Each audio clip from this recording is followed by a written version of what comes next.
lo que vamos a ver ahora, el desarrollo del sistema nervioso, parte de una de las capas germinales que se forma durante la gastrulación, que básicamente es una diferenciación celular. Surge del ectodermo, ¿sí? El sistema nervioso, la epidermis, el pelo, ¿sí? Uñas. Del mesodermo, el aparato excretor, circulatorio, músculos, huesos. Endodermo, el sistema digestivo y prácticamente todo el revestimiento epitelial de los distintos aparatos. Esta es una pregunta bastante frecuente, ¿sí? De qué tejido o de qué capa embrionaria se deriva el tejido nervioso, por eso la hacemos juntos, ¿sí? Yo voy a intentar compartir el Power y ustedes me van a decir si ven lo que estoy compartiendo o no, porque yo no puedo ver, no sé si yo no lo sé hacer o si no se ve el chat, así que cualquier duda que ustedes tengan, me avisan.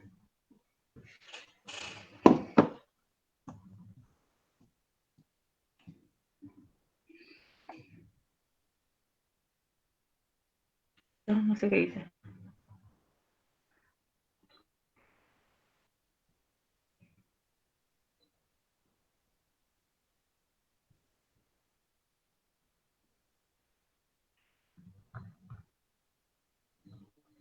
Ahí puse para compartir. Antes no sé qué toqué. Ahí se estaba presentando, profe. Bueno, ahí se ve algo. Sí. Bien, perfecto. Pregunto, ¿se escucha algún ruido de fondo? No. O sea, ¿se escucha mi voz bien? Solo se escucha su voz. Perfecto. Bueno, entonces, a partir de la gastrulación, específicamente a partir de esta capa embrionaria denominada ectodermo, se va a desarrollar el sistema nervioso, ¿sí?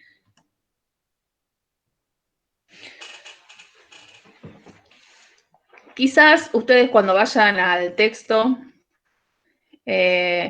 les parezca un poco dificultoso todo esto que se está explicando sobre la placa neural, la formación del tubo neural, pero en realidad lo vamos a hacer bien sencillo. Recuerden que el texto es una biología general y por lo tanto por ahí se va en detalles que no nos interesan. Entonces vamos a tratar de ser lo más puntuales posibles.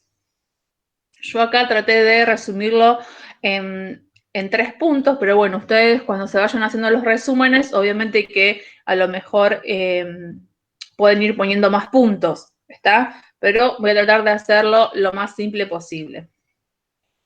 Lo que está representado acá, fíjense, en verde, es lo que se denomina placa neural. En celeste, ¿sí? Los pliegues neurales. Y en rojo, el notocordo, ¿sí? El notocordo es una estructura que parte del mesodermo, es decir, de otra capa embrionaria, no del ectodermo. El mesodermo forma el notocordo, que es una estructura compartida por todos los cordados, ¿sí? Que va a dar lugar a todo lo que es el sistema nervioso central. Va a inducir a la formación del sistema nervioso central. Entonces, a partir del mesodermo se forma el notocordo, ¿sí? El notocordo induce la formación de esa placa neural que acá está representada en verde, pero esta placa neural no es mesodermo, es ectodermo, ¿sí? Porque nosotros habíamos dicho que el sistema nervioso derivaba del ectodermo, ¿está? Pero esto para que ustedes vean, después lo vamos a ver con más profundidad cuando veamos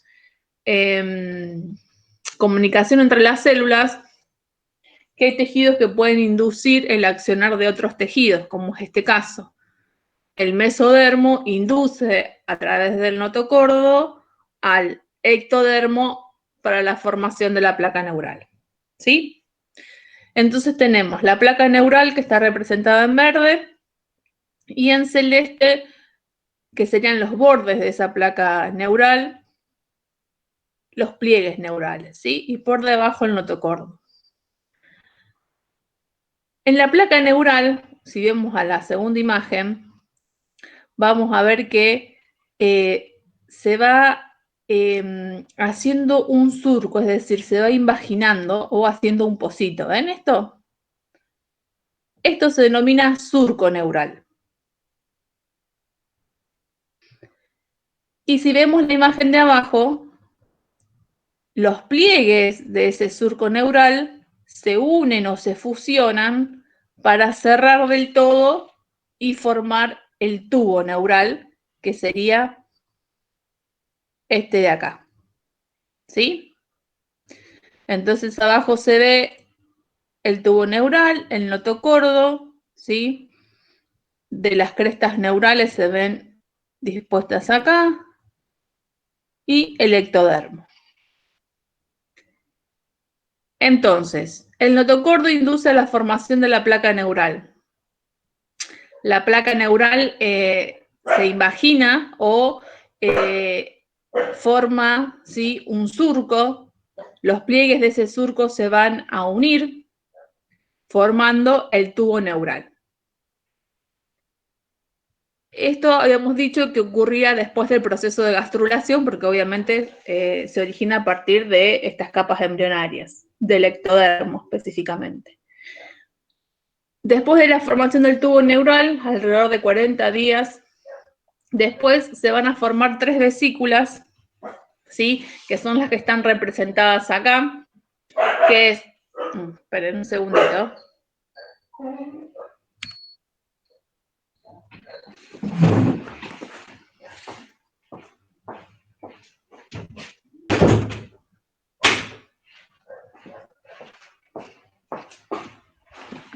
Ahí le cerré la perra que está ladrando. Bueno, la formación de las 3 vesículas. Lo que se ve acá, ¿sí?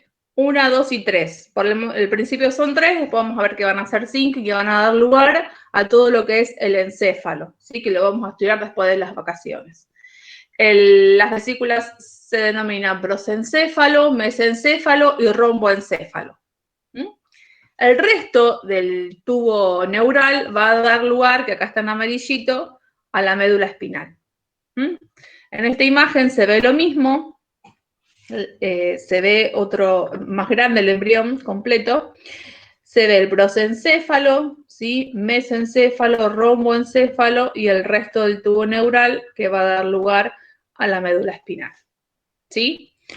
Es decir, que podemos resumir en 3 o en 4 pasos lo que es la formación del tubo neural, que posteriormente va a dar origen al sistema nervioso central, ¿sí?, encéfalo y médula espinal.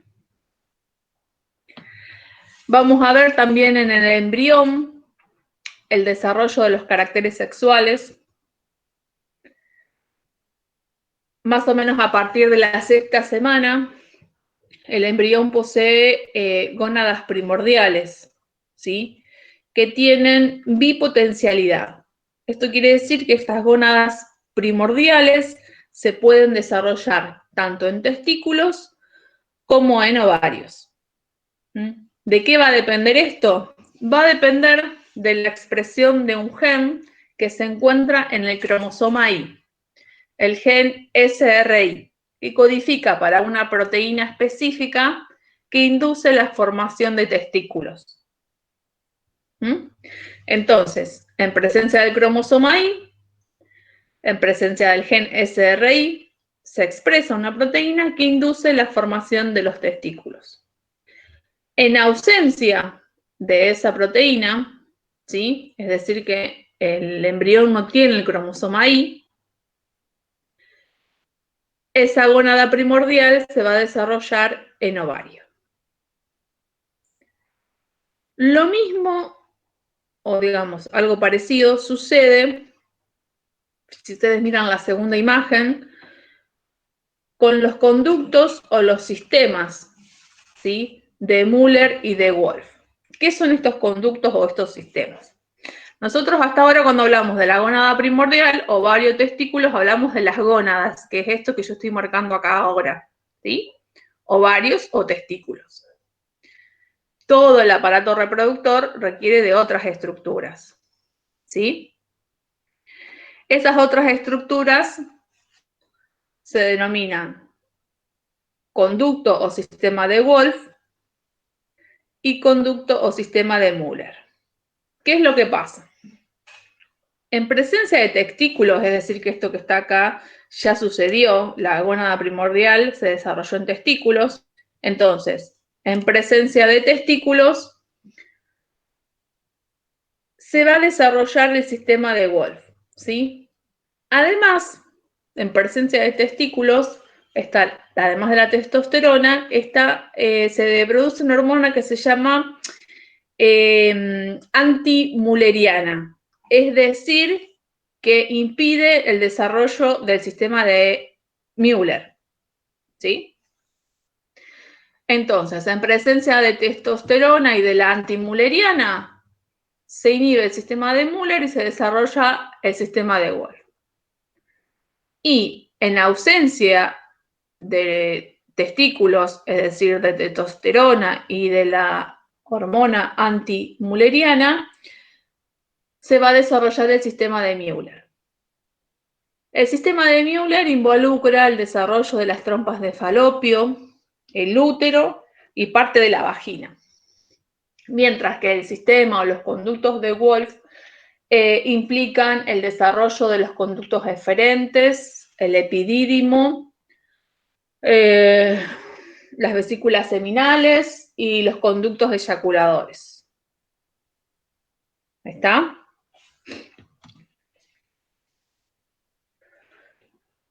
Acá hay una imagen que por ahí les deja más claro esto, ¿sí? Los conductos de Müller están asociados a los ovarios, ¿sí?, y al desarrollo de las trompas de falopio, el útero y la parte de la vagina. Mientras que los conductos de Wolf están asociados a los testículos, a la presencia de testosterona, ¿sí?, y al desarrollo de los diferentes conductos de este aparato reproductor. Esta imagen yo no la quería poner porque dice aparato reproductor femenino y aparato reproductor masculino, y es un tema que lo vamos a trabajar y a reflexionar más adelante. Lo mismo que si se produce el desarrollo de ovarios, ¿sí?, o de testículos. En realidad hay otras formas intermedias que pueden ocurrir y eso lo vamos a charlar más adelante, ¿sí? No es que es ovario o testículo. Existen otras alternativas. Pero bueno, ahora específicamente para poder entender el desarrollo en el embrión, vamos a trabajar estas dos formas, ¿sí? ¿Hay alguna duda hasta acá?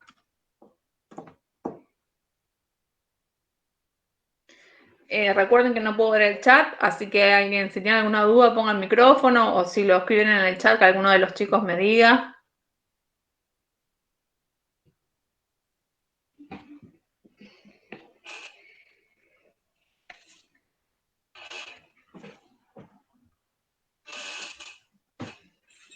Profe, hola.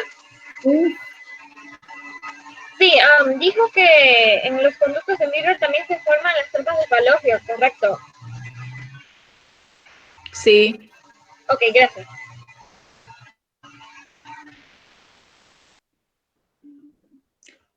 Piensen que son todos los conductos asociados a los ovarios, ¿sí?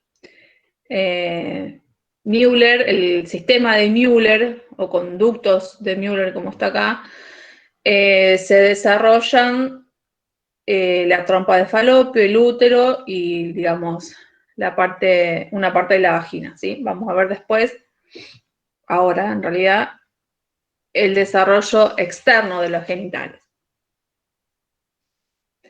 Para que vean que, digamos, en un principio, ¿sí? El embrión es indiferenciado, ¿sí? Porque muchas veces escuchamos decir, o no sé si o es de mi época, que en un principio somos todos mujeres. Y en realidad, en un principio el embrión es indiferenciado. No tiene ni ovarios ni testículos, ¿sí? Es una estructura que se puede desarrollar en cualquiera de los dos aspectos, dependiendo de la presencia o no del cromosoma Y, ¿sí? No es que todos tenemos ovarios y después se diferencian en testículos. Eso lo quiero aclarar porque muchas veces se piensa eso, ¿sí? En realidad es una estructura que tiene bipotencialidad. Puede ser o uno o en otro, dependiendo cómo se lo induzca. Profe, ¿y en qué semana es eso? A partir de la sexta semana. De la sexta Gracias. semana después de la fecundación, ¿no?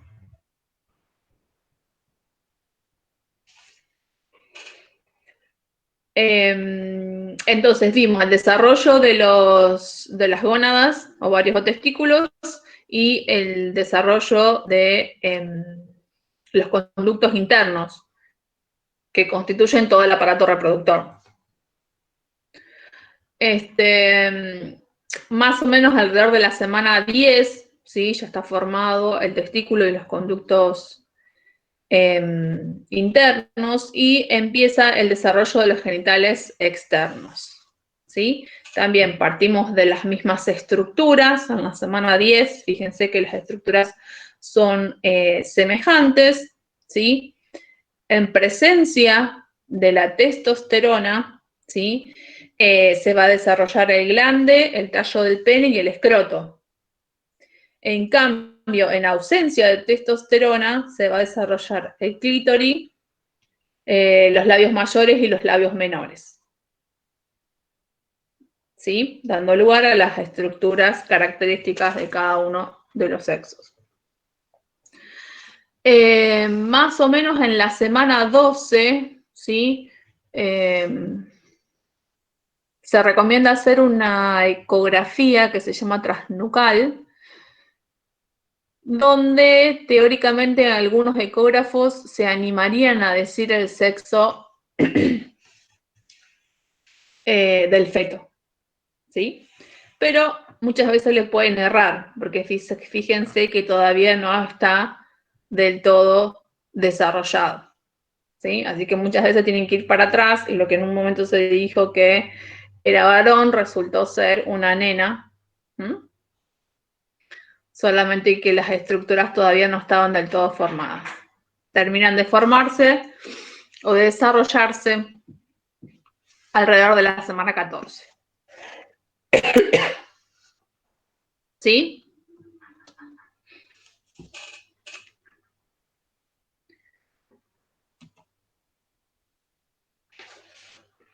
Bueno, entonces vimos, con lo que respecta al desarrollo,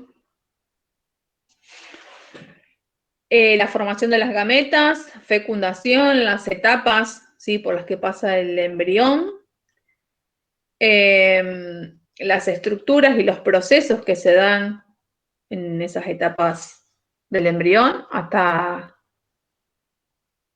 convertirse en feto en la semana 9. Vimos el desarrollo del sistema nervioso.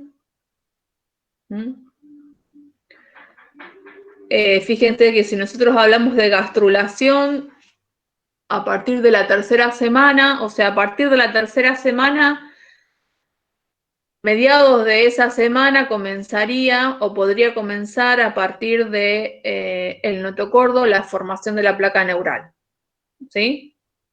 Acuérdense que de la 4ª a la 8ª semana estaba todo el proceso de organogénesis. Y a partir de la 6ª semana se comenzaría a desarrollar los caracteres secundarios, los caracteres sexuales del embrión. ¿Está? ¿Alguna pregunta sobre esto?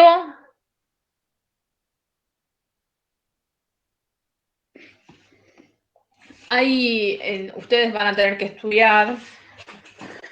Yo, digamos, me dediqué solamente a trabajar las características principales del embrión, ¿sí? Todas las etapas del feto hasta el nacimiento, eso lo considero que lo pueden leer sin mayor dificultad, ¿sí? Es bastante sencillo.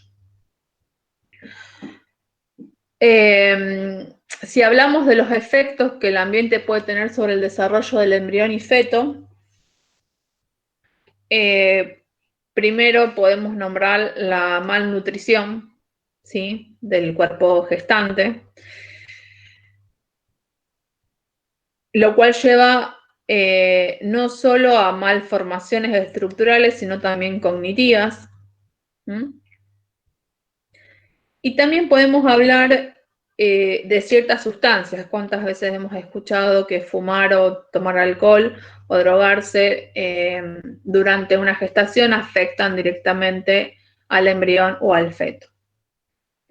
Estas sustancias o agentes que pueden producir un defecto congénito durante la gestación se denominan teratógenos, ¿sí?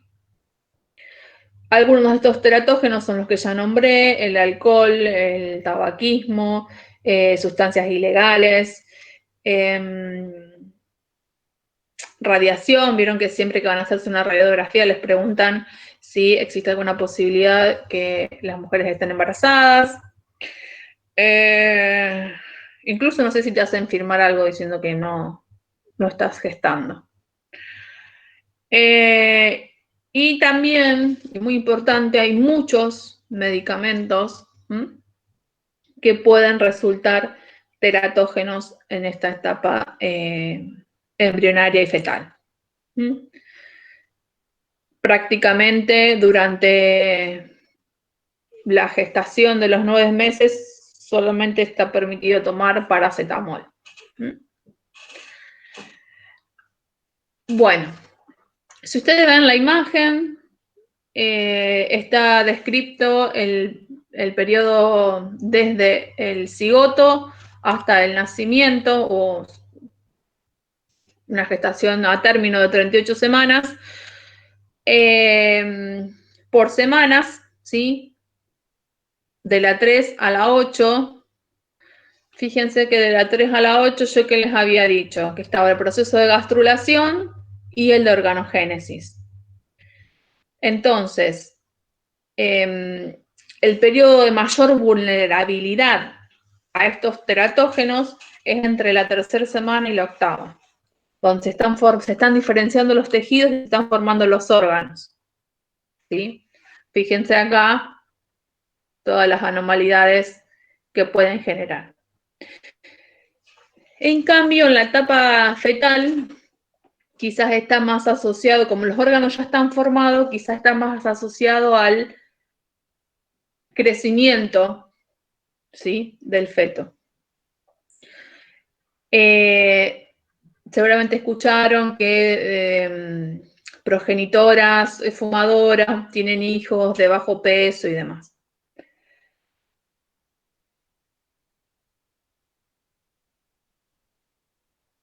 Entonces,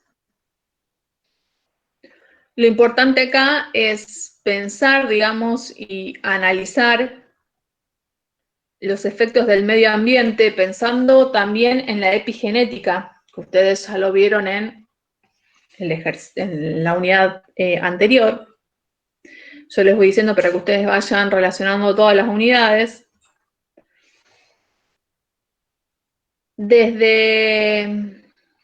¿Se acuerdan que habíamos dicho que había estudios que hablaban de que podría existir herencia epigenética? En el caso de ser así, desde la formación de las gametas, durante todo el desarrollo embrionario, fetal y los primeros años de vida de ese individuo, se generan muchas marcas epigenéticas, se silencian y se activan muchos genes, ¿está? Por efectos del medio ambiente. Nosotros habíamos nombrado una actividad, o en realidad una experiencia, donde se desprendía a las ratas bebés o se les privaba del cuidado materno, y una vez adultas, estos individuos presentaban los genes que codifican para el receptor del cortisol muy metilados, y por lo tanto de adultos presentaban cierta dificultad para manejar situaciones de estrés grave. Cuando veamos la relación entre los tres sistemas, nervioso, endocrino e inmunológico, vamos a ver cómo funciona el cortisol.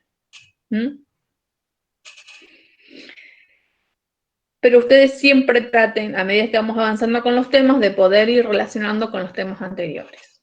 ¿Está? Si hablábamos de los efectos del ambiente, no solamente nos quedemos con los agentes teratógenos, ¿sí? Que son sustancias que actúan directamente en el desarrollo del embrión y del feto, sino también pensemos en el ambiente emocional, ¿sí? En el que está inmerso todo ese conjunto de células que van a llevar a formar a un individuo. Bueno, vamos bien hasta acá porque voy a saltar a otro tema. Si alguien tiene alguna pregunta. Profe, Seguimos nomás, sí. ¿entre qué semanas dijo que era más vulnerable el embrión? A los teratógenos es más vulnerable entre la semana 3 y la 8ª. Dale, gracias. Que es donde se da el proceso de gastrulación, es decir, de diferenciación de las 3 capas germinales, y la organogénesis, es decir, la formación de los órganos. Por lo tanto, en ese momento donde se están gestando todas estas estructuras, sería mayor el efecto que tendrían los teratógenos sobre el embrión.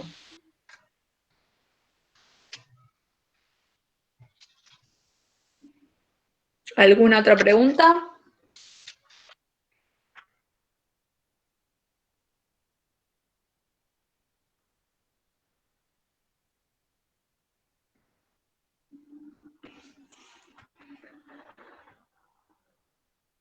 Bueno, pasamos a hablar entonces un poquito de evolución, ¿sí? En realidad, lo que se va a trabajar, ¿sí? En este módulo es una pequeña introducción a lo que es la evolución. Una ¿Sí? pregunta con lo anterior. Sí. ¿Cuál sería como la justificación? Vio que el proyecto de la ley de aborto antes tenía la semana 14 y creo que el nuevo lo van a cambiar como que se quería cambiar a la semana 12. ¿Cuál sería la justificación más desde la biología? ¿La formación digamos, del sistema nervioso o cómo es Te escucho muy bajito. ¿Ahí? Ahí mejor, dale, ahora sí. Sí, quería preguntar cuál sería la justificación desde la biología, eh, porque antes el proyecto viejo de legalización de la interrupción voluntaria del embarazo tenía, creo que la semana 14 y después lo querían cambiar a la 12 o algo así. ¿Cuál sería la justificación desde la biología? Quizás la formación del sistema nervioso, ¿cuál es la justificación de cambiar de una semana a la otra?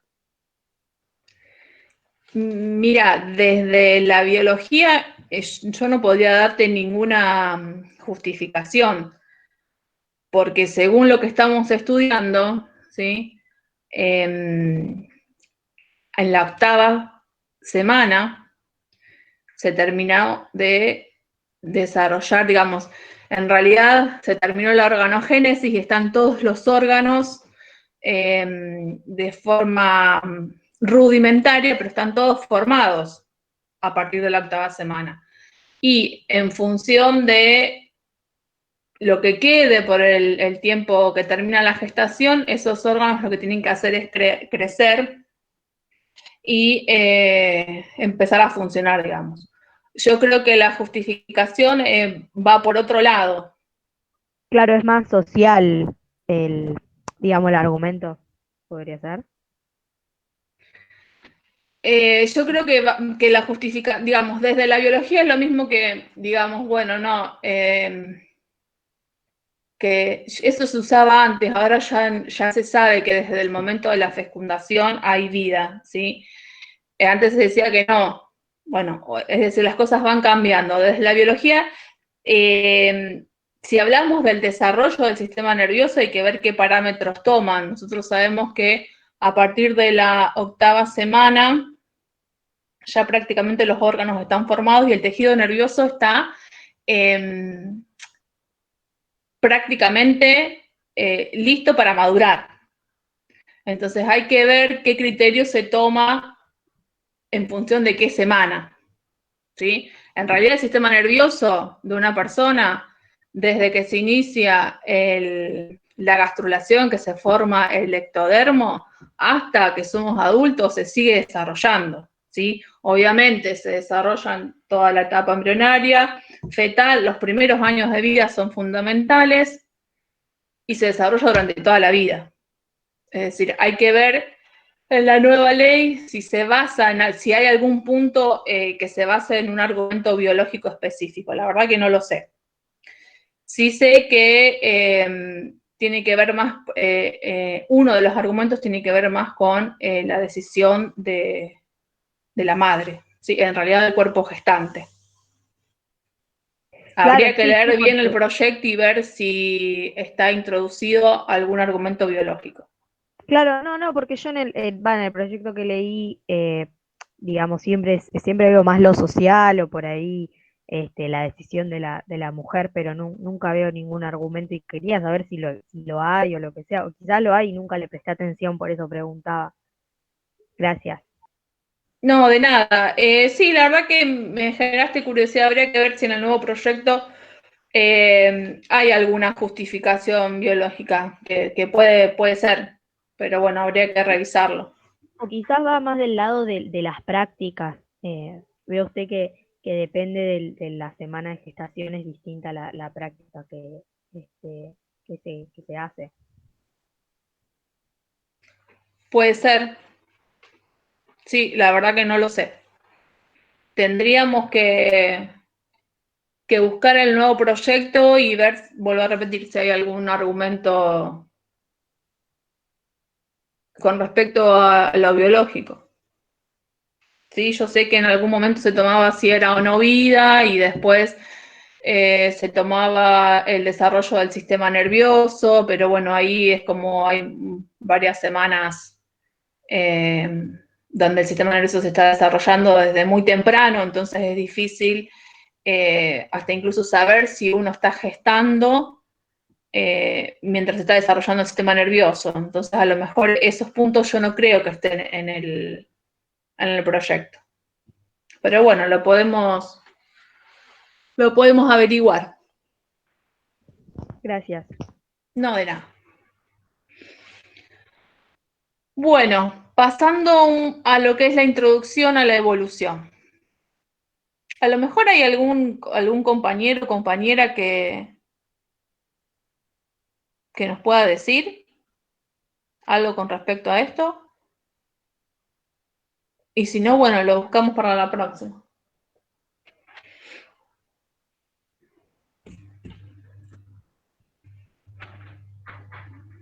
Bueno, volviendo al tema de evolución, después cualquier cosa me escriben. Vuelvo a repetir, es una breve introducción a conceptos muy básicos que seguramente ustedes ya vieron en el secundario, en algún momento en biología, por más que no lo recuerden, de haber trabajado evolución, porque es un eje transversal a todas las ciencias biológicas. para hablar de evolución tenemos que hacer una introducción muy, pero muy breve, se lo voy a hacer, porque hablamos de cambios de millones y millones de años, desde los primeros seres vivos hasta la actualidad, entonces voy a hacer una síntesis, pero magnífica, ¿sí? Donde marco los ítems más importantes, ¿sí? Si ustedes van a un libro sobre origen de la vida, pueden tener un libro entero, es más, son los libros enteros que hablan sobre el origen de la vida. Yo se los voy a resumir en algunos ítems nada más. Aproximadamente la Tierra tiene unos 4.600 millones de años. Y los primeros seres vivos, de los cuales hay registro, datan de aproximadamente 3.800 millones de años. Es decir, que hubo un tiempo ahí entre que se originó la Tierra y la aparición de los seres vivos. Hay muchas o varias teorías que intentan explicar el origen de la vida. Por ejemplo, está el creacionismo, ¿sí?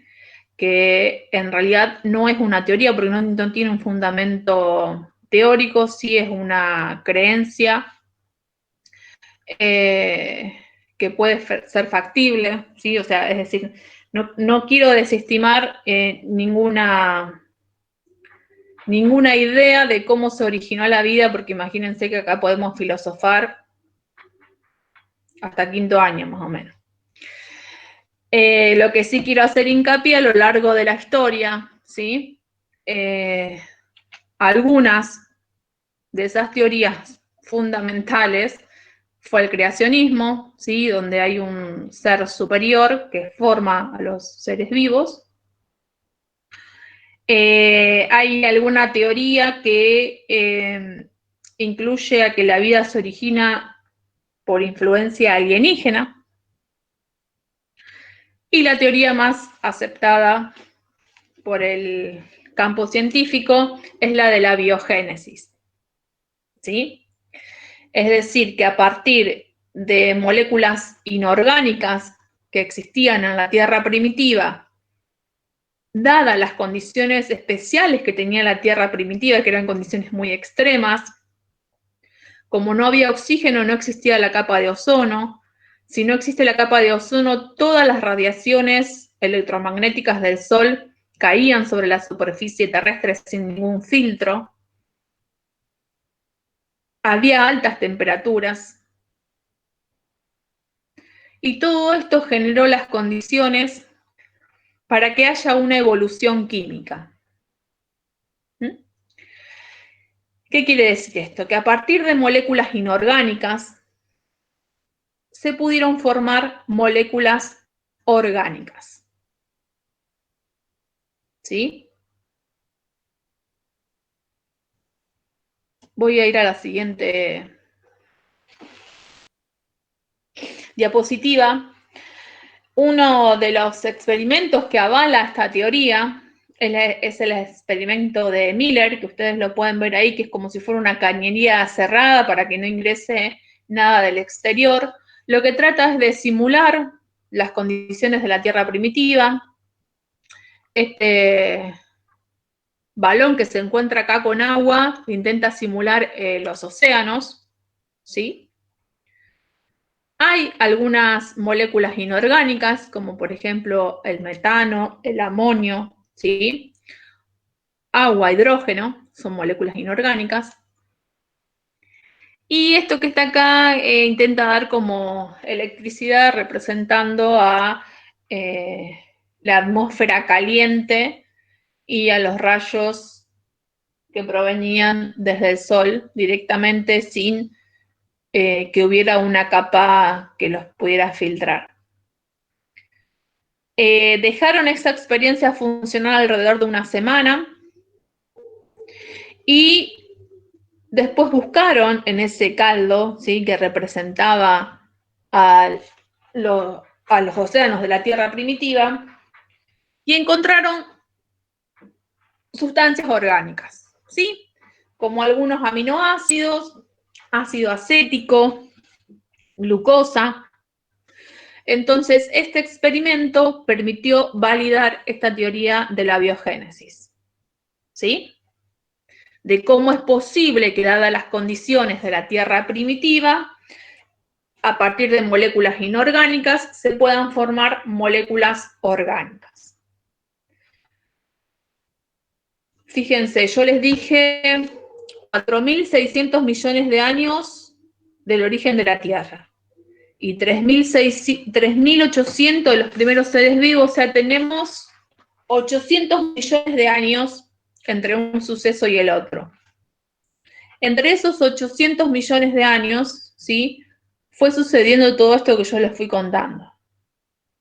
Estas moléculas inorgánicas, dada esta estructura característica de la Tierra primitiva, permitió la formación de moléculas orgánicas, ¿sí? A su vez, se formaron las primeras membranas que encerraban a moléculas que llevaban información. Se cree que las primeras moléculas que llevaban información fueron los ARN y no los ADN. Esto todavía está en discusión. Esto llevó, con el paso de los millones de años, llevó a la producción o al surgimiento de organismos unicelulares que en un principio eran heterótrofos, es decir, se alimentaban de sustancias que había en el agua, ¿sí?, sustancias químicas orgánicas, incluso inorgánicas. Y quizás, o no, no lo sabemos, pero quizás el ambiente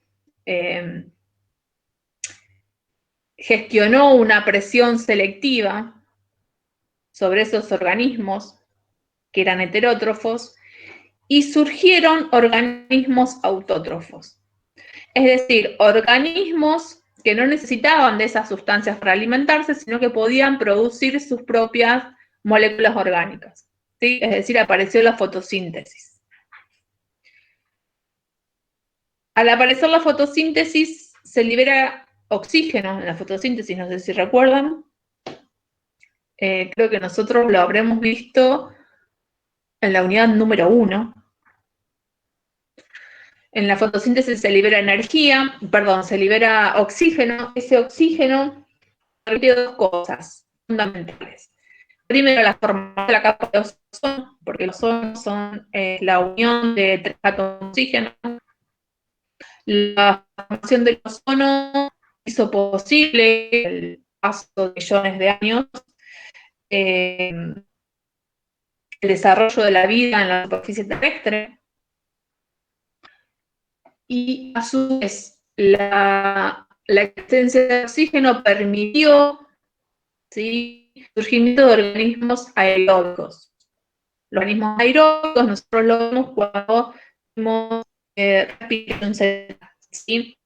La obtención de energía a partir del oxígeno genera mucha más energía que cualquier otro método. Entonces, estos organismos aeróbicos tenían una característica favorable en el ambiente contra otros organismos, ¿sí? De todas formas, estos organismos no es que aparecía uno y desaparecía otro, sino que vivían simultáneamente en el mismo tiempo. Pero se fue, algunos, vamos a ver ahora cuando vemos evolución, algunos se fueron complejizando y otros quedaron de forma simple. Como por ejemplo las bacterias de hoy en día. A partir de los organismos aeróbicos, sí surgen las células eucariotas, porque las células eucariotas son bastante complejas, ¿sí?, todo lo que tiene que ver con su funcionamiento. Recuerden que son células que tienen una membrana nuclear bien definida, el material genético se encuentra dentro de su núcleo. Y son las células que estamos estudiando nosotros, con todas sus maneras y funciones. Aproximadamente hace 600 millones de años aparecieron los primeros organismos pluricelulares, ¿sí? Y a partir de este momento se originó una gran diversificación de seres vivos en el planeta. Muy a grandes rasgos, ¿sí?, el resumen que les estoy haciendo. invertebrados, peces, reptiles y mamíferos, ¿sí? Más o menos este es el resumen, ¿sí?, de cómo se fue originando la vida en el planeta Tierra a partir de la teoría de la biogénesis, ¿sí? Sabemos que es cierto que a partir de moléculas inorgánicas se pueden formar moléculas orgánicas si recreamos las condiciones de la Tierra primitiva.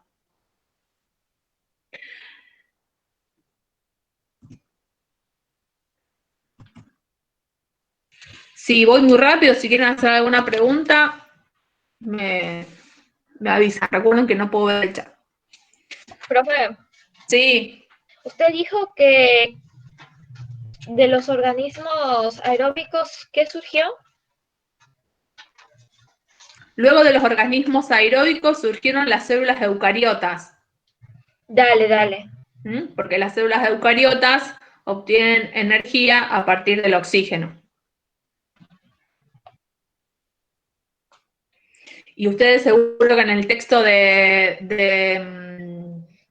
Célula de Celia Lamas tienen hasta la teoría endosimbiótica, ¿sí? Como dos organismos procariotas se unieron y dieron lugar a las células eucariotas y demás. Eso lo pueden leer si quieren. Bien. Eso más o menos para tener una idea del origen de la vida en el planeta Tierra según la teoría de la biogénesis. Si vamos a la... Sí. ¿Desde cuándo se formaron los organismos pluricelulares? Aproximadamente 600 millones de años. Gracias. Y de ahí en más hubo una gran diversificación de muchos seres vivos, invertebrados y vertebrados a lo largo de, o a lo amplio de todo el planeta Tierra. Bueno, seguramente han escuchado hablar de Lamarck. Fíjense en el año que estamos hablando, en el 1800, inicios del 1800.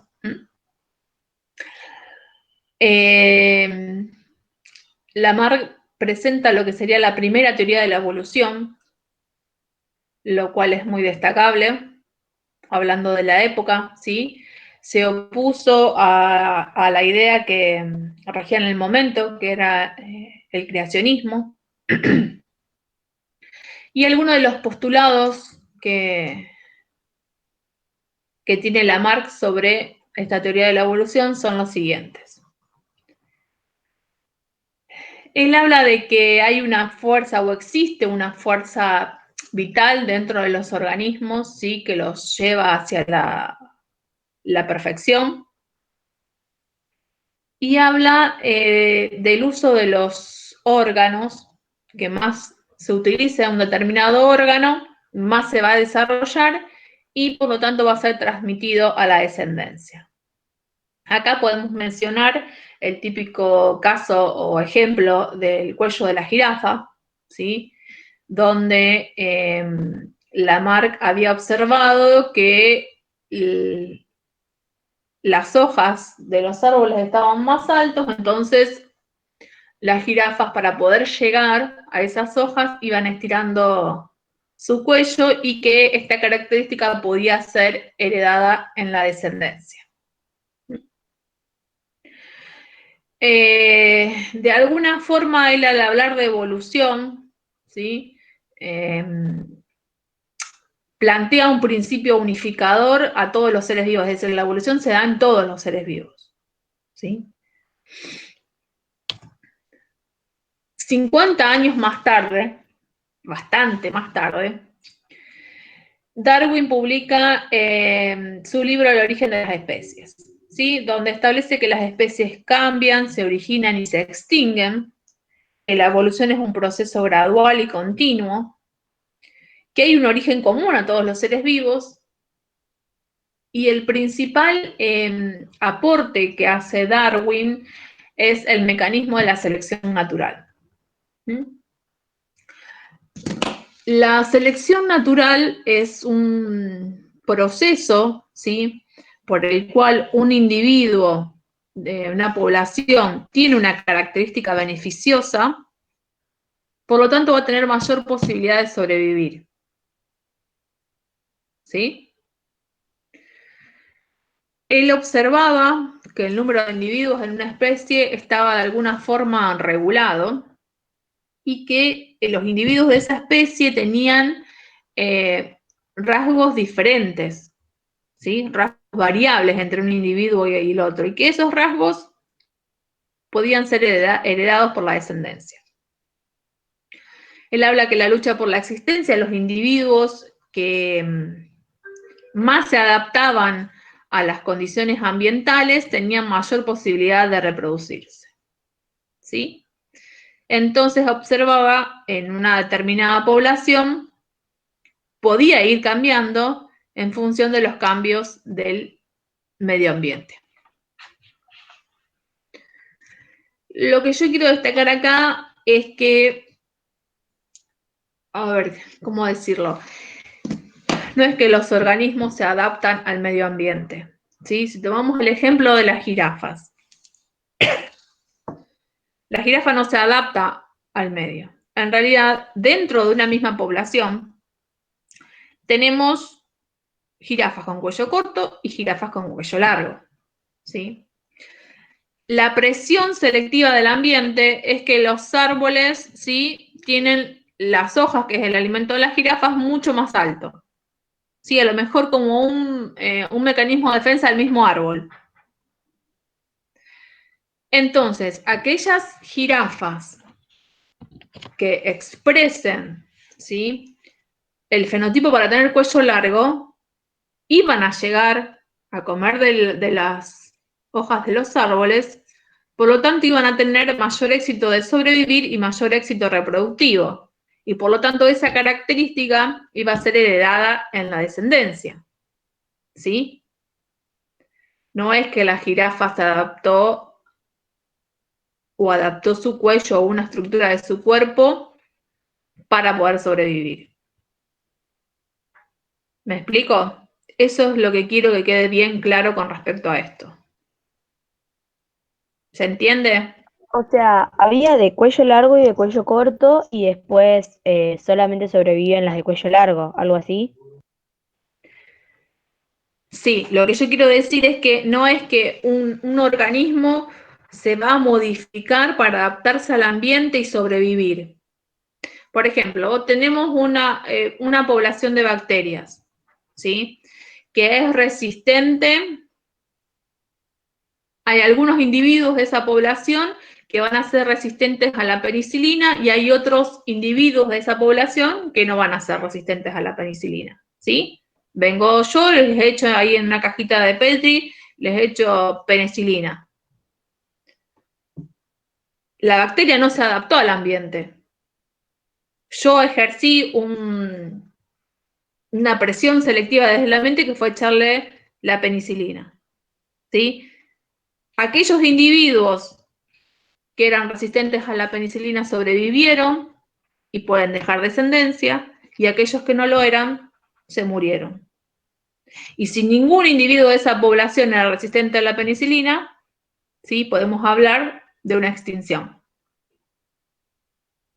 Hago una pregunta, esto sería según Darwin y según Lamarck, no, como Claro, que... claro. Está. Lamarck pensaba que si uno estimulaba un determinado órgano, ¿sí?, ese órgano se iba a fortalecer, se iba a hacer adaptar al ambiente, incluso él no hablaba de adaptación, y que iba a poder ser heredado a la descendencia. Lo que cambia Darwin, que viene a plantear de que las características de los individuos existen por igual en toda la población y que es el ambiente el que ejerce una presión selectiva.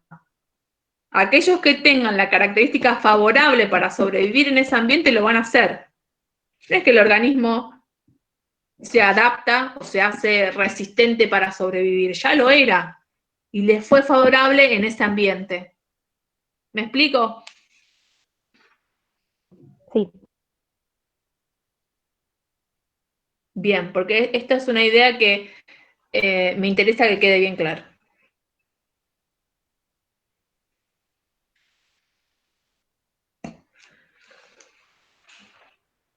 Bueno, quedamos en Darwin. A finales del siglo XIX se exponen los aportes de Mendel, que Mendel estuvo trabajando con genética y con la herencia de algunos caracteres.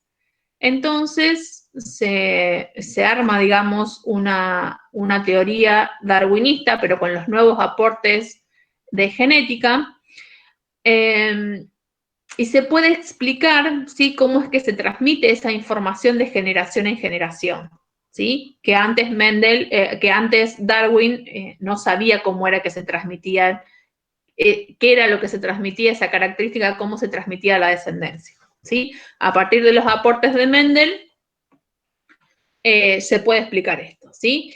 Y lo que se estudia es la genética de poblaciones, que nosotros también la vimos o la definimos cuando vimos la unidad anterior, genética,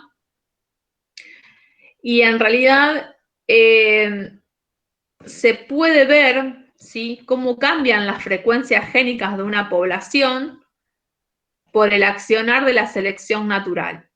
Es decir, a medida que va cambiando el ambiente, que hay una presión selectiva, las frecuencias génicas, es decir, los genes que se encuentran en esa población, van variando, ¿sí?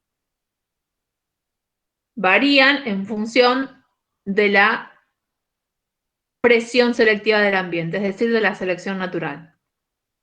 Aquellos que tengan la característica favorable para sobrevivir en ese ambiente son los que van a tener descendencia, ¿sí? Y son las características que se van a heredar. ¿Estamos? Hay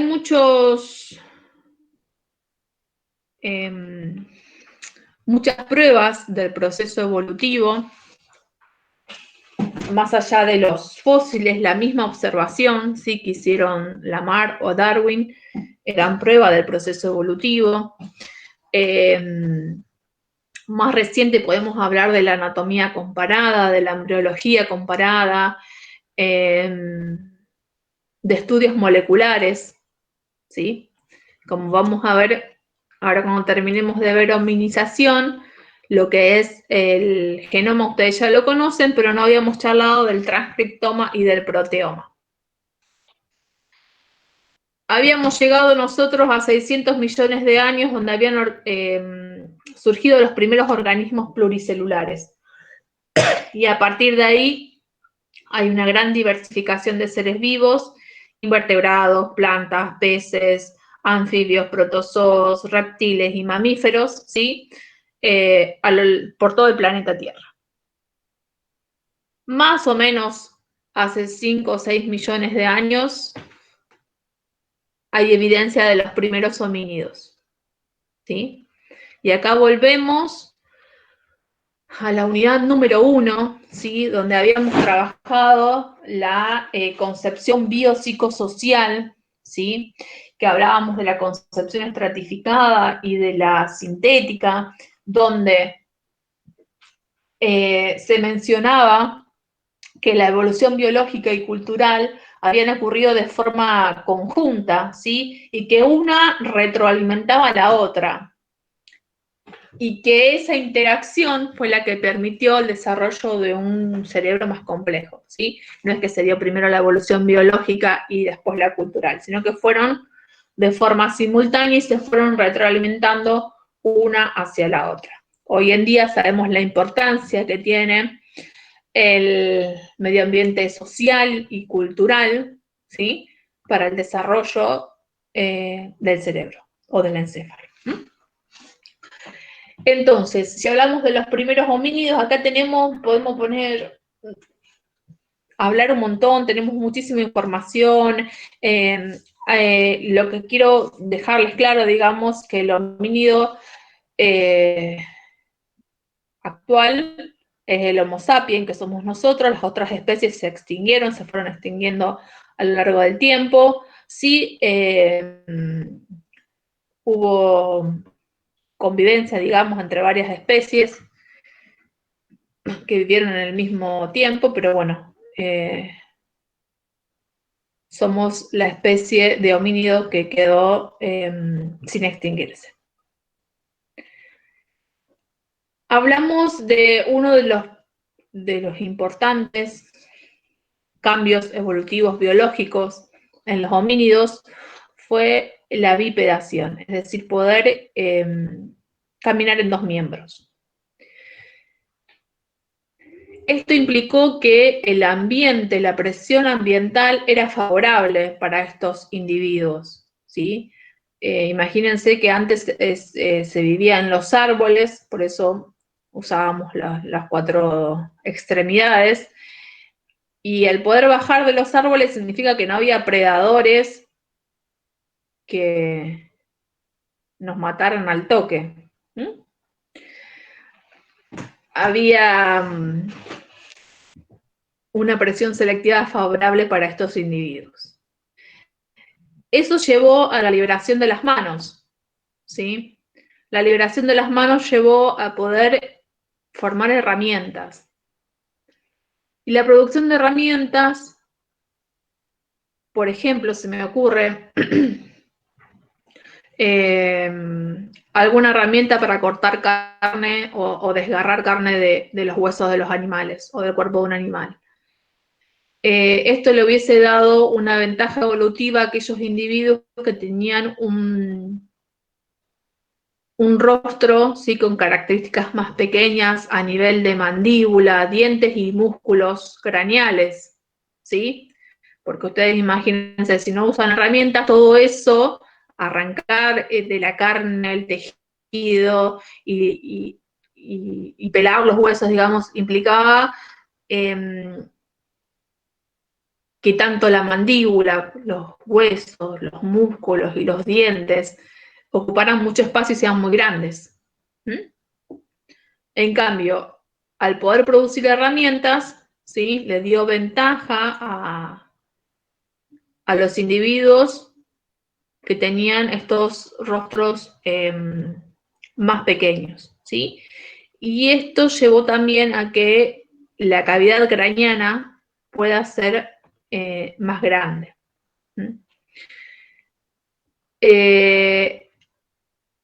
Todos estos procesos, ¿sí?, que hablamos biológicos, de la bipedestación, la liberación de las manos, el uso de las herramientas, el fuego, los cambios en el rostro, se dieron conjuntamente con la bipedación. Permitió, digamos, que el aparato fonador se desarrolle y que pueda haber comunicación, que haya pequeños grupos sociales, que haya simbolización, arte, ¿sí? Todo esto en conjunto permitió un desarrollo de un encéfalo más complejo. ¿Estamos?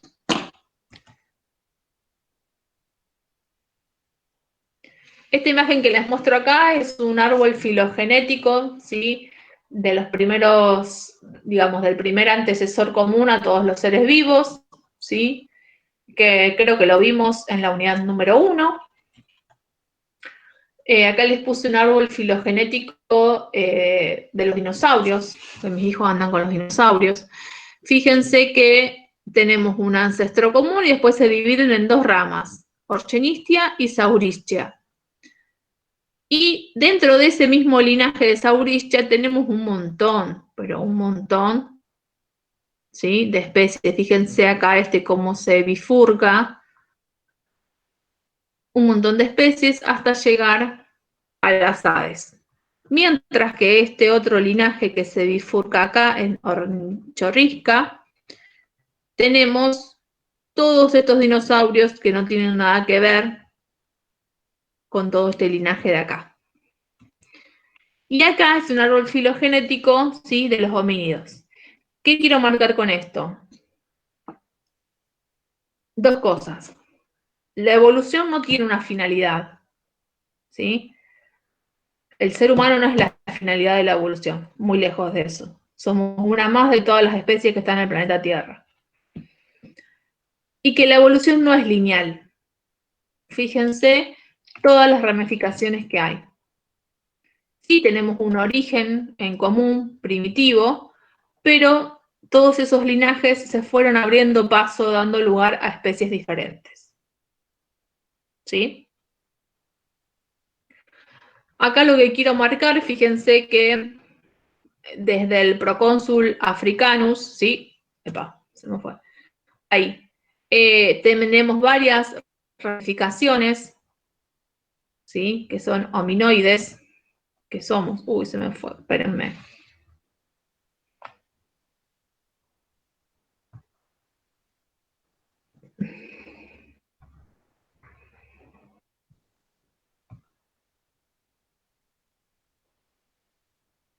Ahí.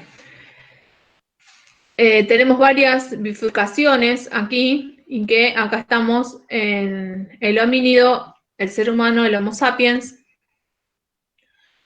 Lo que quiero marcar acá es la diferencia entre genoma, transcriptoma y proteoma. Seguramente alguno de ustedes habrá escuchado que el humano tiene un genoma muy parecido al del chimpancé, alrededor de un 95 o un 96%. Y nos planteamos cómo es que podemos tener un genoma tan parecido, ¿sí? Cómo podemos compartir tanta cantidad de genoma y ser tan diferentes. Y esto se explica porque también se estudia el transcriptoma y el proteoma, es decir, aquellas moléculas que son transcriptas, aquellos genes que son transcriptos y aquellas proteínas que son sintetizadas. Entonces, cuando se compara con el chimpancé y el ser humano, el transcriptoma y el proteoma, se encuentra que la similitud es mucho menor, ¿sí? Si bien los genomas son muy parecidos, casi en un 90 y pico %, lo que se transcribe de ese genoma difiere bastante. ¿Sí? Esto es importante para analizar y para volver a pensar en todo lo que vimos en genética, en epigenética, y en lo que tiene que ver con la transcripción y síntesis de proteínas. No importa tanto el genoma, sino que se transcribe. ¿Estamos? Bueno, ¿alguna pregunta?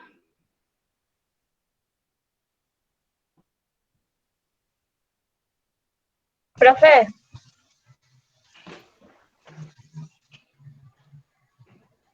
profesora, Te escucho. acerca de lo que tenemos muchas similitudes genéticas con el chimpancé, ¿qué fue exactamente lo que nos diferenció, dijo usted? En realidad quiero que ustedes, que después les voy a, creo que está el ejercicio, quiero que ustedes diferencien entre genoma, transcriptoma y proteoma. El genoma ustedes ya lo conocen porque ya lo estudiaron, ¿sí? Es todo el material genético de un individuo. Si comparamos el material genético de un humano y de un chimpancé, coinciden en un 95 o 96%. Pero si comparamos el transcriptoma y el proteoma, es decir, aquello que se transcribe de ese genoma, las diferencias son muy grandes de lo que se transcribe en el chimpancé y de lo que se transcribe en el ser humano. ¿Me explico? Esto vuelve a marcar algo que veníamos hablando, ¿sí? A partir de la tercera unidad, que tiene que ver no con que la información está en los genes, determina para algo, sino que tiene que ver con aquellos genes que se transcriben. ¿Sí? Sí, profe, entendido. Bien. ¿Yo qué hice? ¿Dejé de compartir?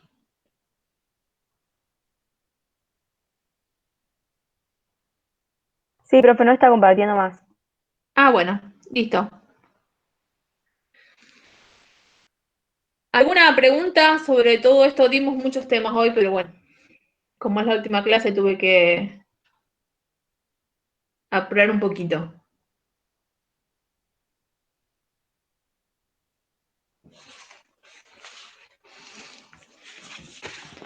Bueno, mientras ustedes piensan alguna duda, yo les voy Creo a que hay dejar. preguntas en el chat. A ver, espérenme, porque yo no lo veía el chat, ahora sí.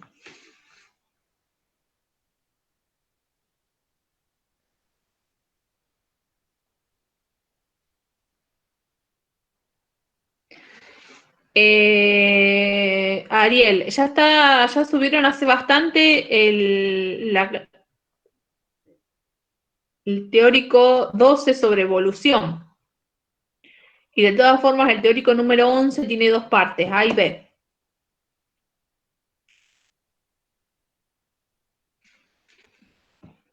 Sí, sí, ya lo subieron.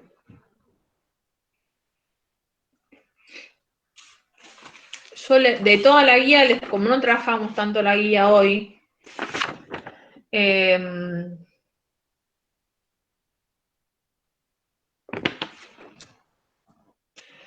fíjense, lo que sería importante es que ustedes puedan describir la formación del tubo neural, que sería la pregunta 11.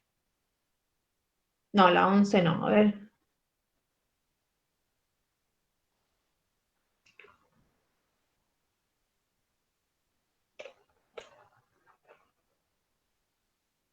Sí, la 11.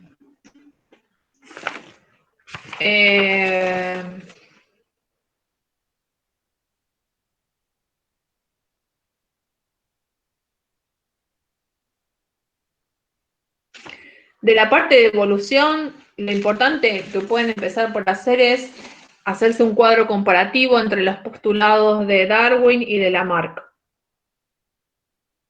¿Sí? Y esto de hominización es aportar un poco más a qué es lo que pasa, algunos puntos biológicos de lo que ya vimos cuando vimos el texto, las concepciones psicobiosociales estratificadas y la sintética. Eso es lo fundamental. Bueno, y del desarrollo de los caracteres sexuales del embrión, pensar o recordar, digamos, de que hay gonadas que son primordiales y que se van a desarrollar en un tipo de tejido, en ovario o en testículos, dependiendo de la presencia o no del cromosoma X y de su gen SRI que induce a la formación de testículos. ¿Estamos? Escúchenme, el miércoles 18 horas, como la semana que viene no tenemos clase, el miércoles 18 horas voy a dar una clase de consulta, para lo cual les voy a pedir que ustedes me hagan las consultas antes por mensajería privada, ¿sí? Y en función de, pues si no tengo ninguna consulta, no abro la clase del miércoles, ¿sí? Váyanme haciendo las consultas y si yo veo que hay consulta, nos vemos el miércoles a las 18 horas, quien pueda, quien tenga consulta. Obviamente las consultas no sobre este último foro, porque ustedes van a tener tiempo hasta el jueves para contestarlo. Como no lo vamos a poder corregir, yo les voy a mandar, les voy a subir al foro las respuestas, ¿sí? Para que ustedes las puedan ver.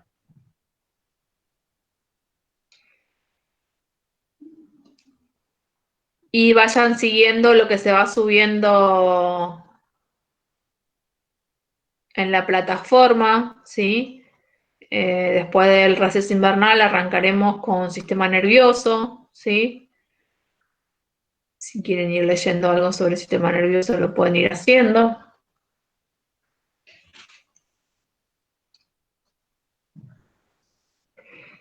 ¿Alguna consulta?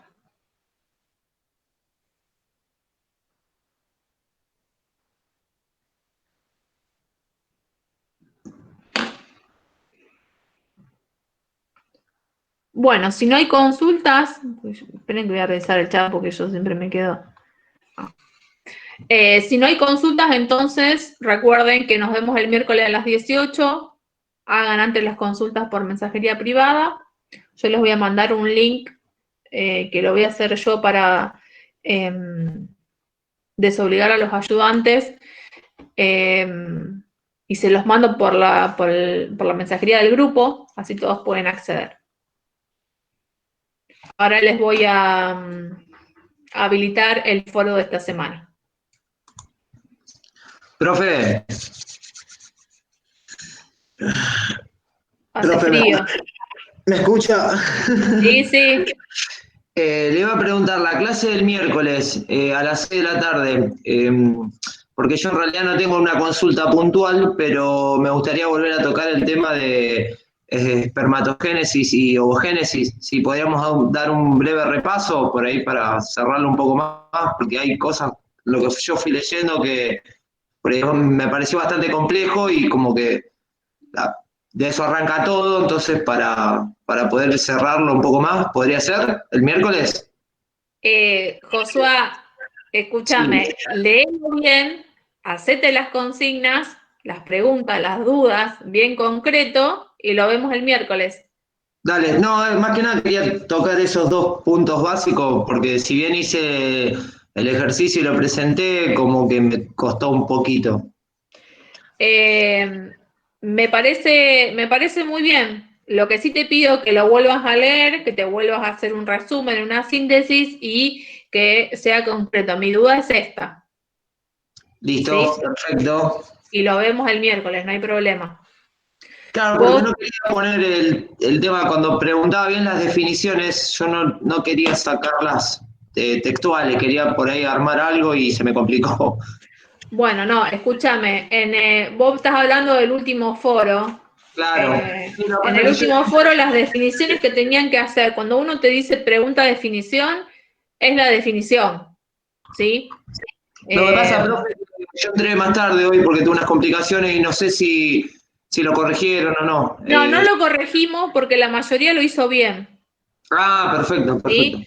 Quedamos que le íbamos a charlar ahora al final de la clase. Yo entré como a las 10:20 y digo, uy, me perdí la corrección. Digo, bueno, no. Hablando del tema de consulta el miércoles por ahí que arrancamos con eso y bueno, y después seguimos con las otras consultas, no sé. Bueno, yo de todas formas... no sé, tiro por ahí si le sirve a los demás, por ahí para interiorizarnos un poco más. Sí, lo que vamos a hacer ahora es, si vos tenés alguna duda específica de las consignas que vos hiciste, de tu definición, me la decís vos o cualquiera de tus compañeros. La mayoría hizo la definición de forma correcta. Que en realidad son conceptos de genética, ¿sí? Tenían que hablar de determinación, diferenciación, las células si era totipotente, pluripotente, multipotente, genes de lujo, genes de mantenimiento.